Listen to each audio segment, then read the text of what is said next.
Përshëndetje, unë jam Erla Liçi, nxënëse e klasës së 9 në shkollën Halit Turuçi.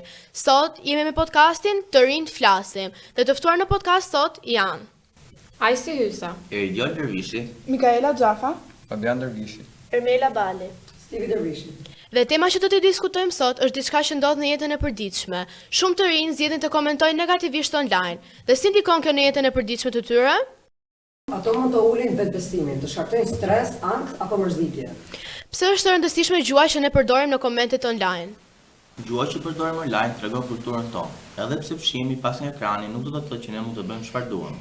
Fjala ka fuqi. Çfarë kuptojmë ne me etikë në komentet online? Etika online do të thotë të respektosh të tjerët kur shprehin mendimin e tyre. Dhe si përdoret zakonisht gjuha shqipe në rrjetet sociale? Shpesh përdoren shkurtime, shkrimet të huaja ose fjalë të huazuara. Kjo ka një problem të madh për prindërit tanë, sepse ata nuk i kuptojnë mirë fjalët e huazuara.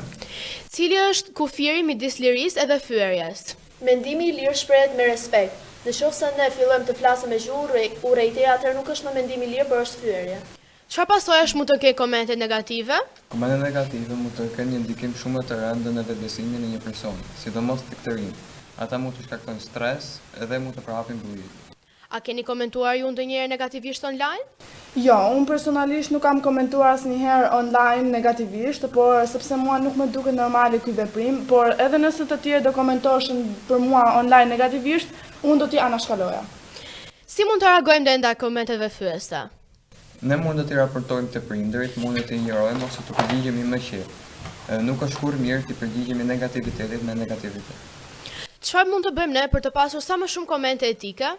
të mendojmë para se të shkruajmë dhe të jemi më të respektueshëm sepse pas çdo profili është një njeri i vërtet. Cili është mesazhi juaj përfundimtar për temën që ne diskutuam sot? Gjuha shqipe duhet të përdoret për të ndërtuar dhe jo për të lënduar. Shkruaj me mend, komentoj me zemër. Fjala ka fuqi. Faleminderit që ishit me ne sot. Shihemi herës tjetër.